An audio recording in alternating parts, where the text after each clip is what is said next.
How's it going, everyone? In this video, I want to cover Hideo Kojima's comments in the latest issue of Famitsu magazine.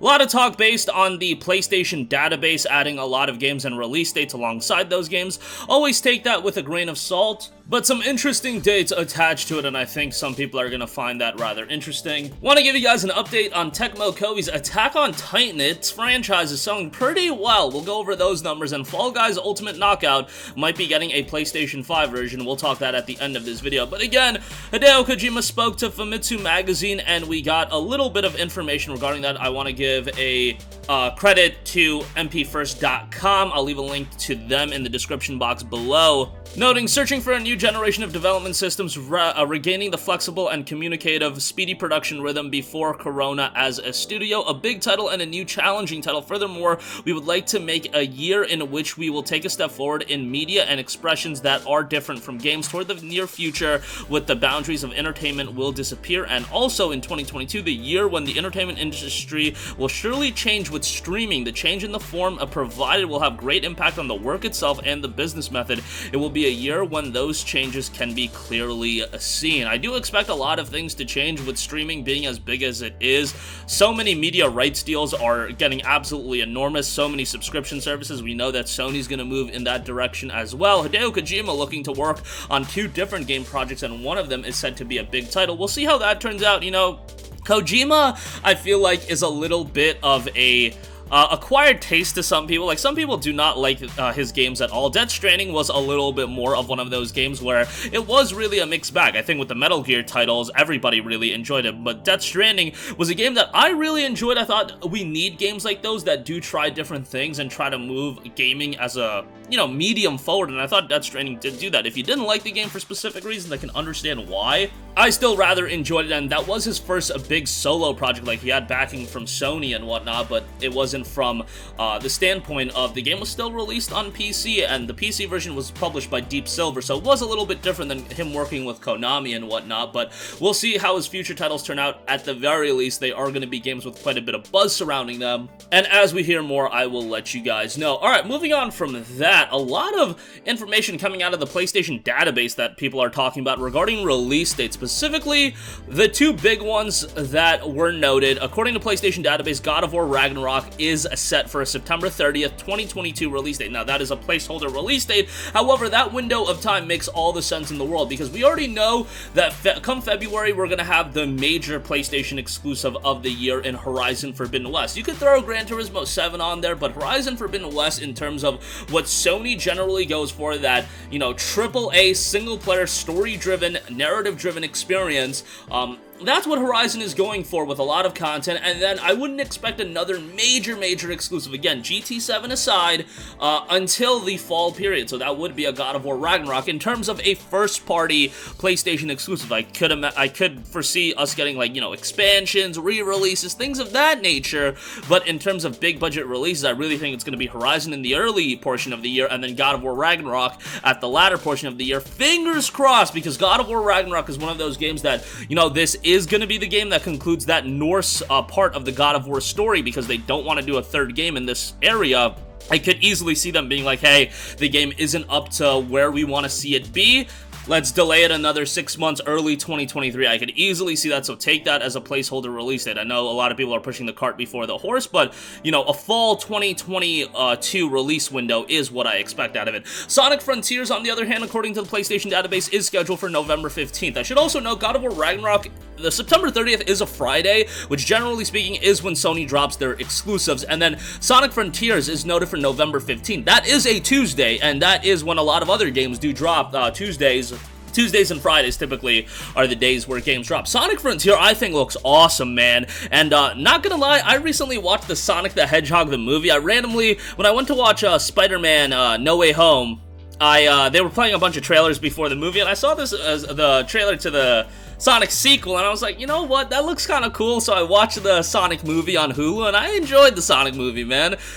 You know, I didn't take it too seriously, but I thought, you know, if you were a fan of Sonic back in the day, it's something I enjoyed, and it seems like a lot of people did enjoy that, and Sonic seems to have a little bit of buzz surrounding it, and I think Frontiers, if it delivers as a game, I do think this can elevate Sonic back into the forefront in terms of, you know, Sonic for a long time, it was hit or miss, especially the late 2000s, early 2010s, you would get bangers like Sonic Generations and Sonic Colors, and then you would randomly get Sonic in the Black Knight or Sonic Unleashed, and those games were just not very good. If Sonic can develop a bit of consistency and, you know, from the movie end of things, they're doing pretty well. I mean, it's not like the Sonic movie was a home run or anything like that, but it did relatively well.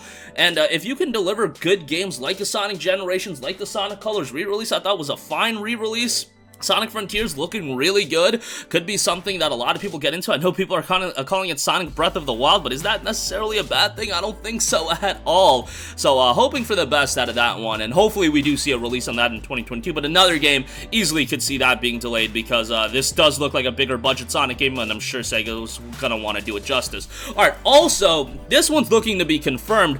Oxenfree 2 Lost Signals is coming to PlayStation February 8th. Now, this is super exciting. If you guys have been following this channel, you know how incredibly high I am on Oxenfree. I often talk very highly about it. Oxenfree 1 was a terrific game. Oxenfree 2, following up on Oxenfree 1, if it follows a similar style to that, I think the game can be fantastic, so we'll see how that turns out. Oxenfree 2 Lost Signals looking to come February 8th. I know this game doesn't have the buzz of like a Sonic Frontiers or a God of War Ragnarok, of course, but still a game I think you should keep your eyes on, and if you've never played Oxenfree 1, you can get it on sale for like 99 cents. Please go play it. I think you guys are going to enjoy it quite a bit. Alright, moving on from that, Tecmo Koei's Attack on Titan series has sold 2.6 million units, and that is across the original Attack on Titan game, Attack on Titan 2, and Attack on Titan 2 Final Battle. Remember, Final Battle was a re-release with the expansion included, so it wasn't like a full-on new game, but 2.6 million units sold worldwide, that is an incredibly impressive number. Look, you always have to taper your expectations with anime games and things like that,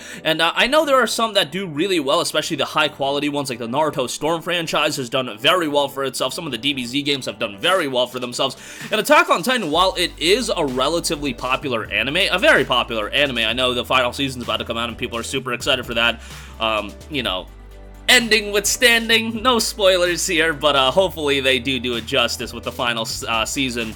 Attack on Titan 2 was a pretty decent game, but I just don't think it got like the level of buzz and people were that eager to check out Attack on Titan, the video games, but you know, 2.6 million units is definitely a successful number, and by the way, Tecmo Koei has re-released the free demo for Attack on Titan 2 on PlayStation 4, Xbox One, and Steam. These demos were available back in 2019, I want to say, when the game came out, but it was pulled after that. It was a limited time demo. Now it's available again, so if you've never played the game, they're interesting games. They're pretty fun games, and you know, they don't have the OST from the show, which, like, if they had the OST from the show, oh my god, this game would have been like an immediate recommendation just based on the OST alone, but yeah, unfortunately, that is not the case, but still, pretty interesting gameplay mechanics, you know, how you incorporate the maneuver gear into a video game. I was a little bit skeptical on if they could pull it off, and while I wouldn't say it's perfect, it's just something that would have, you know, in theory been hard to land, and it was hard to land, but they did a pretty good job with it, so go check out the demo if you haven't. Might be something you end up enjoying. And lastly, Fall Guys Ultimate Knockout PlayStation 5 version might be coming soon. A test version has been added to PSN. A PlayStation 5 native version is probably going to be on the way. Fall Guys obviously lost a little bit of its buzz. Its initial release was so popular, but a PS5 re-release could be cool to see. Did want to make mention of that before I round out the video, so hopefully that does come sooner rather than later. But that's gonna do it for me. Again, Hideo Kojima working on some new projects. As far as those database release dates, God of War and Sonic Frontiers, really look at those as placeholders for now. God of War, I think the timetable works out perfectly. I do think it's going to be a fall release, barring any delays, which again, I could see a delay coming for that. Sonic Frontiers, same thing. November 15th. Sounds like a date that makes a bunch of sense, but I could see a delay for that as well. Oxenfree 2 Lost Signals, that's going to hit February 8th. Attack on Titan selling really well, and Fall Guys Ultimate Knockout looking to come to PS5. That's going to do it for me. Sound off with all of your thoughts in the comments section down below. Thank you for watching, and goodbye.